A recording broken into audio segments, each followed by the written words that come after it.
Why teach financial literacy? It's not how much money you make. It's how much money you keep. In 1990, Mike took over his father's empire and is, in fact, doing a better job than his dad did. We see each other once or twice a year on the golf course. He and his wife are wealthier than you could imagine. Rich Dad's empire is in great hands, and Mike is now grooming his son to take his place, as his dad had groomed us. In 1994, I retired at the age of 47, and my wife Kim was 37.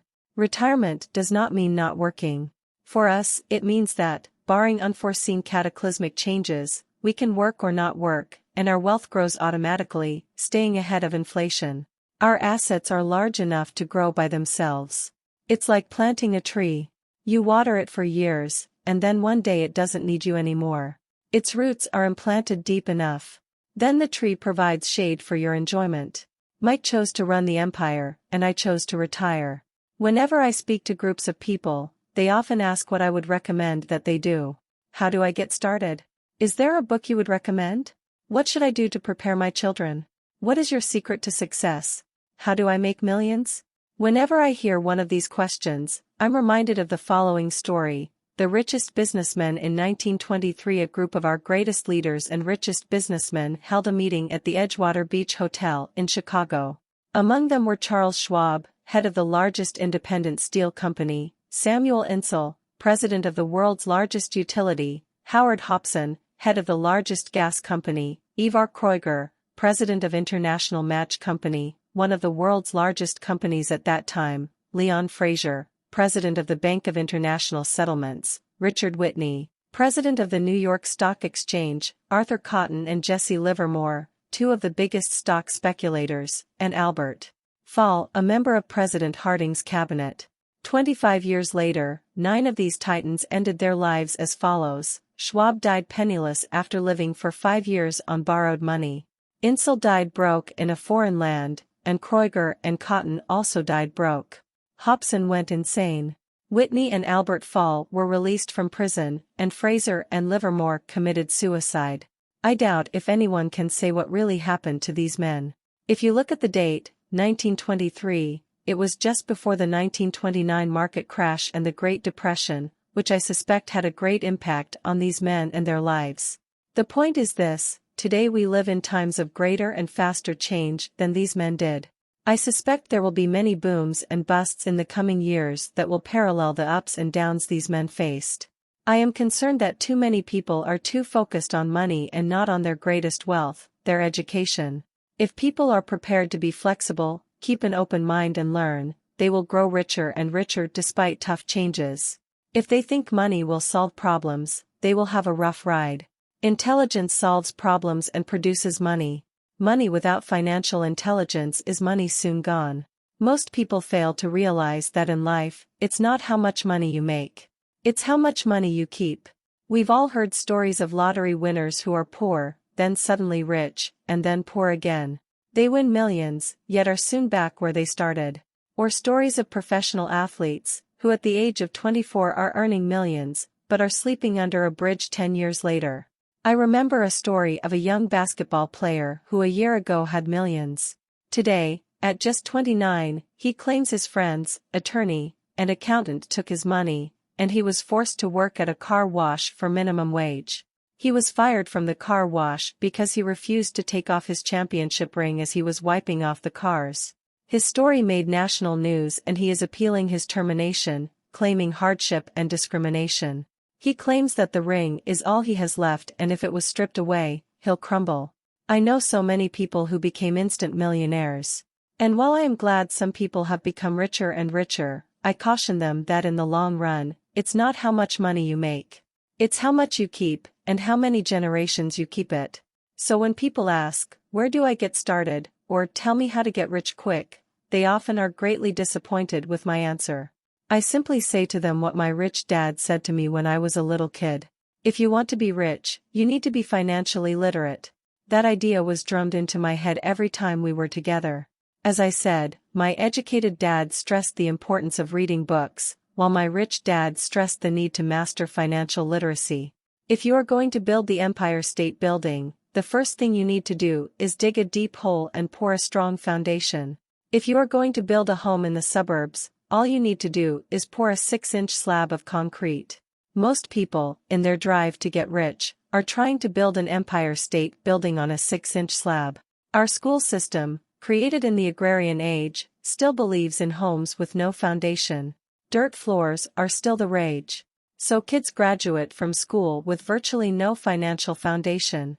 One day, sleepless and deep in debt in suburbia, living the American dream, they decide that the answer to their financial problems is to find a way to get rich quick. Construction on the skyscraper begins. It goes up quickly, and soon, instead of the Empire State Building, we have the Leaning Tower of suburbia. The sleepless nights return.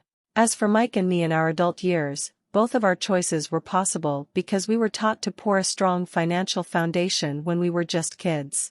Accounting is possibly the most confusing, boring subject in the world, but if you want to be rich long-term, it could be the most important subject. For Rich Dad, the question was how to take a boring and confusing subject and teach it to kids. The answer he found was to make it simple by teaching it in pictures. My rich dad poured a strong financial foundation for Mike and me. Since we were just kids, he created a simple way to teach us. For years he only drew pictures and used few words. Mike and I understood the simple drawings, the jargon, the movement of money, and then in later years, Rich Dad began today, Mike has gone assets. On to master much more complex sophisticated accounting analysis because he had to in order to run his empire. I am not as sophisticated because my empire is smaller, yet we come from the same simple foundation. Over the following pages, I offer to you the same simple line drawings Mike's dad created for us. Though basic, those drawings helped guide two little boys in building great sums of wealth on a solid and deep foundation. Rule number 1, you must know the difference between an asset and a liability, and by assets. If you want to be rich, this is all you need to know. It is rule number 1. It is the only rule. This may sound absurdly simple, but most people have no idea how profound this rule is. Most people struggle financially because they do not know the difference between an asset and a liability. Rich people acquire assets. The poor and middle class acquire liabilities that they think are assets, said Rich Dad. When Rich Dad explained this to Mike and me, we thought he was kidding. Here we were, nearly teenagers and waiting for the secret to getting rich, and this was his answer. It was so simple that we stopped for a long time to think about it. What is an asset? Asked Mike. Don't worry right now, said Rich Dad. Just let the idea sink in. If you can comprehend the simplicity, your life will have a plan and be financially easy. It is simple.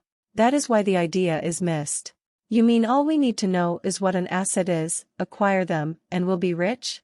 I asked. Rich Dad nodded his head. It's that simple. If it's that simple, how come everyone is not rich? I asked. Rich Dad smiled. Because people do not know the difference between an asset and a liability. I remember asking, how could adults be so misguided? If it is that simple, if it is that important, why would everyone not want to find out? It took Rich Dad only a few minutes to explain what assets and liabilities were. As an adult, I have difficulty explaining it to other adults. The simplicity of the idea escapes them because they have been educated differently. They were taught by other educated professionals, such as bankers, accountants, real estate agents, financial planners, and so forth. The difficulty comes in asking adults to unlearn, or become children again. An intelligent adult often feels it is demeaning to pay attention to simplistic definitions. Rich Dad believed in the KISS principle, keep it simple, stupid, or keep it super simple, so he kept it simple for us, and that made our financial foundation strong. So what causes the confusion? How could something so simple be so screwed up? Why would someone buy an asset that was really a liability? The answer is found in basic education. We focus on the word literacy and not financial literacy. What defines something to be an asset or a liability are not words. In fact, if you really want to be confused, look up the words asset and liability in the dictionary. I know the definition may sound good to a trained accountant, but for the average person, it makes no sense. But we adults are often too proud to admit that something does not make sense. To us young boys, Rich Dad said, what defines an asset are not words, but numbers. And if you can't read the numbers, you can't tell an asset from a hole in the ground. In accounting, Rich Dad would say, it's not the numbers, but what the numbers are telling you. It's just like words. It's not the words, but the story the words are telling you. If you want to be rich, you've got to read and understand numbers. If I heard that once, I heard it 1,000 times from my rich dad. And I also heard, the rich acquire assets, and the poor and middle class acquire liabilities. Here is how to tell the difference between an asset and a liability. Most accountants and financial professionals do not agree with the definitions, but these simple drawings were the start of strong financial foundations for two young boys. This is the cash flow pattern of an asset. Income statement. Income expenses. Balance sheet. Assets liabilities. The top part of the diagram is an income statement, often called a profit and loss statement. It measures income and expenses, money in and money out. The lower part of the diagram is a balance sheet. It's called that because it's supposed to balance assets against liabilities. Many financial novices do not know the relationship between the income statement and the balance sheet, and it is vital to understand that relationship. So as I said earlier, my rich dad simply told two young boys that assets put money in your pocket. Nice, simple, and usable. Now that assets and liabilities have been defined through pictures, it may be easier to understand my definitions in words. An asset is something that puts money in my pocket. A liability is something that takes money out of my pocket. This is really all you need to know. If you want to be rich, simply spend your life buying assets. If you want to be poor or middle class, spend your life buying liabilities. Illiteracy, both in words and numbers, is the foundation of financial struggle. If people are having difficulties financially, there is something that they don't understand, either in words or numbers. The rich are rich because they are more literate in different areas than people who struggle financially. So if you want to be rich and maintain your wealth, it's important to be financially literate, in words as well as numbers. The arrows in the diagrams represent the flow of cash, or cash flow. Numbers alone mean little, just as words out of context mean little. It's the story that counts. In financial reporting, reading numbers is looking for the plot, the story of where the cash is flowing. In 80% of most families, the financial story paints a picture of hard work to get ahead. However, this effort is for naught because they spend their lives buying liabilities instead of assets. All of these diagrams are obviously oversimplified. Everyone has living expenses, the need for food, shelter, and clothing. The diagrams show the flow of cash through a poor, middle class, and wealthy person's life. It is the cash flow that tells the story of how a person handles their money. The reason I started with the story of the richest men in America is to illustrate the flaw in believing that money will solve all problems. That is why I cringe whenever I hear people ask me how to get rich quicker, or where they should start. I often hear, I'm in debt, so I need to make more money. But more money will often not solve the problem. In fact, it may compound the problem. Money often makes obvious our tragic human flaws, putting a spotlight on what we don't know. That is why, all too often, a person who comes into a sudden windfall of cash, let's say an inheritance, a pay raise, or lottery winnings, soon returns to the same financial mess, if not worse, than the mess they were in before. Money only accentuates the cash flow pattern running in your head. If your pattern is to spend everything you get, most likely an increase in cash will just result in an increase in spending. Thus, the saying, a fool and his money is one big party. I have said many times that we go to school to gain scholastic and professional skills, both of which are important. We learn to make money with our professional skills. In the 1960s, when I was in high school, if someone did well academically, people assumed this bright student would go on to be a medical doctor because it was the profession with the promise of the greatest financial reward. Today, doctors face financial challenges I wouldn't wish on my worst enemy: insurance companies taking control of the business, managed health care, government intervention, and malpractice suits. Today, kids want to be famous athletes, movie stars, rock stars, beauty queens, or CEOs because that is where the fame, money, and prestige are. That is the reason it is so hard to motivate kids in school today. They know that professional success is no longer solely linked to academic success, as it once was. Because students leave school without financial skills, millions of educated people pursue their profession successfully, but later find themselves struggling financially. They work harder but don't get ahead. What is missing from their education is not how to make money, but how to manage money. It's called financial aptitude: what you do with the money once you make it, how to keep people from taking it from you, how to keep it longer, and how to make that money work hard for you. Most people don't understand why they struggle financially because they don't understand cash flow. A person can be highly educated, professionally successful, and financially illiterate. These people often work harder than they need to because they learned how to work hard, but not how to have their money work hard for them. How the quest for a financial dream turns into a financial nightmare. The classic story of hardworking people has a set pattern. Recently married, the happy, highly educated young couple moves into one of their cramped rented apartments. Immediately, they realize that they are saving money because two can live as cheaply as one. The problem is the apartment is cramped. They decide to save money to buy their dream home so they can have kids. They now have two incomes, and they begin to focus on their careers. Their incomes begin to increase. The number one expense for most people is taxes. Many people think it's income tax, but for most Americans, their highest tax is Social Security. As an employee, it appears as if the Social Security tax combined with the Medicare tax rate is roughly 7.5%, but it's really 15% since the employer must match the Social Security amount. In essence, it is money the employer can't pay you. On top of that, you still have to pay income tax on the amount deducted from your wages for Social Security tax, income you never received because it went directly to Social Security through withholding. Going back to the young couple, as a result of their incomes increasing, they decide to buy the house of their dreams. Once in their house, they have a new tax, called property tax. Then they buy a new car, new furniture, and new appliances to match their new house. All of a sudden, they wake up and their liabilities column is full of mortgage and credit card debt. Their liabilities go up. They're now trapped in the rat race. Pretty soon a baby comes along and they work harder. The process repeats itself. Higher incomes cause higher taxes, also called bracket creep. A credit card comes in the mail. They use it and max it out. A loan company calls and says their greatest asset, their home, has appreciated in value. Because their credit is so good, the company offers a bill consolidation loan and tells them the intelligent thing to do is clear off the high-interest consumer debt by paying off their credit card. And besides, interest on their home is a tax deduction. They go for it, and pay off those high-interest credit cards. They breathe a sigh of relief. Their credit cards are paid off.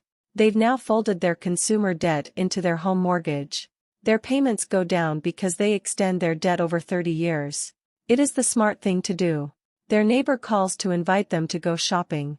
The Memorial Day sale is on. They promise themselves they'll just window shop, but they take a credit card, just in case. I run into this young couple all the time. Their names change, but their financial dilemma is the same. They come to one of my talks to hear what I have to say. They ask me, "Can you tell us how to make more money?" They don't understand that their trouble is really how they choose to spend the money they do have. It is caused by financial illiteracy and not understanding the difference between an asset and a liability. More money seldom solves someone's money problems. Intelligence solves problems. There is a saying a friend of mine says over and over to people in debt: if you find you have dug yourself into a hole, stop digging. As a child, my dad often told us that the Japanese were aware of three powers: the power of the sword, the jewel, and the mirror. The sword symbolizes the power of weapons. America has spent trillions of dollars on weapons and, because of this, is a powerful military presence in the world. The jewel symbolizes the power of money. There is some degree of truth to the saying, remember the golden rule. He who has the gold makes the rules. The mirror symbolizes the power of self-knowledge. This self-knowledge, according to Japanese legend, was the most treasured of the three. All too often, the poor and middle class allow the power of money to control them. By simply getting up and working harder, failing to ask themselves if what they do makes sense, they shoot themselves in the foot as they leave for work every morning. By not fully understanding money, the vast majority of people allow its awesome power to control them. If they used the power of the mirror, they would have asked themselves, Does this make sense? All too often, instead of trusting their inner wisdom, that genius inside, most people follow the crowd. They do things because everybody else does them. They conform, rather than question. Often, they mindlessly repeat what they have been told. Diversify. Your home is an asset. Your home is your biggest investment. You get a tax break for going into greater debt. Get a safe job. Don't make mistakes. Don't take risks. Stakes. Don't take risks. It is said that the fear of public speaking is a fear greater than death for most people. According to psychiatrists, the fear of public successful and speaking is caused by the fear of ostracism, the fear of standing out, the fear of criticism, the fear of ridicule, and the fear of being an outcast. The fear of being different prevents most people from seeking new ways to solve their problems. That is why my educated dad said the Japanese valued the power of the mirror the most, for it is only when we look into it that we find truth. Fear is the main reason that people say, play it safe. That goes for anything, be it sports, relationships, careers, or money. It is that same fear, the fear of ostracism, that causes people to conform to, and not question, commonly accepted opinions or popular trends. Your home is an asset. Get a bill consolidation loan and get out of debt. Work harder. It's a promotion. Someday I'll be a vice president. Save money. When I get a raise, I'll buy us a bigger house. Mutual funds are safe. Many financial problems are caused by trying to keep up with the Joneses. Occasionally, we all need to look in the mirror and be true to our inner wisdom rather than our fears. By the time Mike and I were 16 years old, we began to have problems in school. We were not bad kids. We just began to separate from the crowd. We worked for Mike's dad after school and on weekends. Mike and I often spent hours after work just sitting at a table with his dad while he held meetings with his bankers, attorneys, accountants, brokers, investors, managers, and employees. Here was a man who had left school at 13 who was now directing, instructing, ordering, and asking questions of educated people. They came at his beck and call, and cringed when he didn't approve of them. Here was a man who had not gone along with the crowd. He was a man who did his own thinking and detested the words, "We have to do it this way because that's the way everyone else does it." He also hated the word can't. If you wanted him to do something, just say, "I don't think you can do it." Mike and I learned more sitting in on his meetings than we did in all our years of school, college included. Mike's dad was not book smart, but he was financially educated and successful as a result. He told us over and over again, an intelligent person hires people who are more intelligent than he is. So Mike and I had the benefit of spending hours listening to and learning from intelligent people. But because of this, Mike and I couldn't go along with the standard dogma our teachers preached, and that caused problems. Whenever the teacher said, "If you don't get good grades, you won't do well in the real world," Mike and I just raised our eyebrows. When we were told to follow set procedures and not deviate from the rules, we could see how school discouraged creativity. We started to understand why our rich dad told us that schools were designed to produce good employees, instead of employers. Occasionally, Mike or I would ask our teachers how what we studied was applicable in the real world, or why we never studied money and how it worked. To the latter question, we often got the answer that money was not important, that if we excelled in our education, the money would follow. The more we knew about the power of money, the more distant we grew from the teachers and our classmates. My highly educated dad never pressured me about my grades, but we did begin to argue about money. By the time I was 16, I probably had a far better foundation with money than both my parents. I could keep books, I listened to tax accountants, corporate attorneys, bankers, real estate brokers, investors, and so forth. By contrast, my dad talked to other teachers. One day my dad told me that our home was his greatest investment. A not too pleasant argument took place when I showed him why I thought a house was not a good investment. The above diagram illustrates the difference in perception between my rich dad and my poor dad when it came to their homes. One dad thought his house was an asset, and the other dad thought it was a liability. I remember when I drew the following diagram for my dad showing him the direction of cash flow. I also showed him the ancillary expenses that went along with owning the home. A bigger home meant bigger expenses, and the cash flow kept going out through the expense column. Today, people still challenge me on the idea of a house not being an asset. I know that for many people, it is their dream as well as their largest investment. And owning your own home is better than nothing. I simply offer an alternate way of looking at this popular dogma. If my wife and I were to buy a bigger, flashier house, we realize it wouldn't be an asset. It would be a liability since it would take money out of our pocket. So here is the argument I put forth. I really don't expect most people to agree with it because your home is an emotional thing, and when it comes to money, high emotions tend to lower financial intelligence. I know from personal experience that money has a way of making every decision emotional. When it comes to houses, most people work all their lives paying for a home they never own. In other words, most people buy a new house every few years, each time incurring a new 30-year loan to pay off the previous one. Even though people receive a tax deduction for interest on mortgage payments, they pay for all their other expenses with after-tax dollars, even after they pay off their mortgage. My wife's parents were shocked when the property taxes on their home increased to $1,000 a month. This was after they had retired, so the increase put a strain on their retirement budget, and they felt forced to move. Houses do not always go up in value. I have friends who owe $1 million for a home that today would sell for far less. The greatest losses of all are those from missed opportunities. If all your money is tied up in your house, you may be forced to work harder because your money continues blowing out of the expense column, instead of adding to the asset column, the classic middle-class cash flow pattern. If a young couple would put more money into their asset column early on, their later years would be easier. Their assets would have grown and would be available to help cover expenses. All too often, a house only serves as a vehicle for incurring a home equity loan to pay for mounting expenses. In summary, the end result in making a decision to own a house that is too expensive in lieu of starting an investment portfolio impacts an individual in at least the following 3 ways. 1. Loss of time, during which other assets could have grown in value. 2. Loss of additional capital, which could have been invested instead of paying for high-maintenance expenses related directly to the home. 3. Loss of education. Too often, people count their house and savings and retirement plans as all they have in their asset column. Because they have no money to invest, they simply don't invest. This costs them investment experience. Most never become what the investment world calls a sophisticated investor.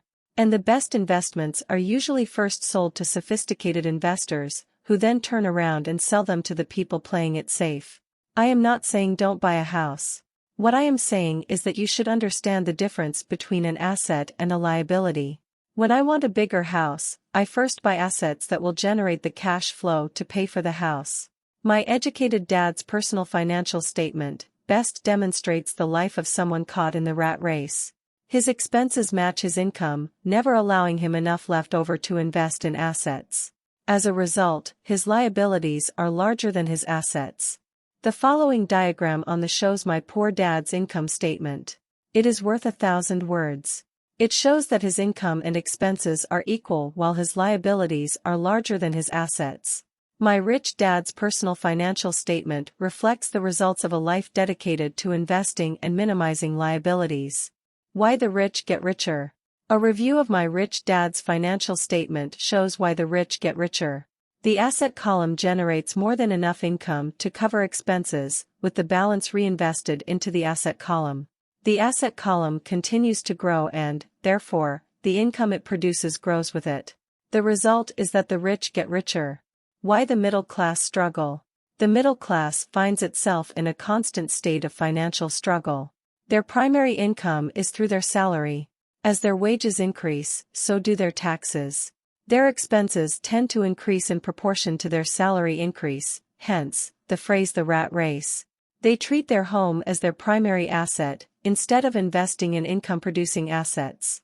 This pattern of treating your home as an investment, and the philosophy that a pay raise means you can buy a larger home or spend more, is the foundation of today's debt-ridden society.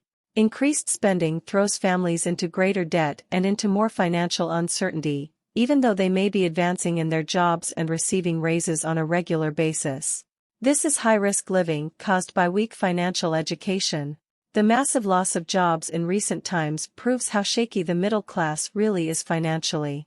Company pension plans are being replaced by 401k plans.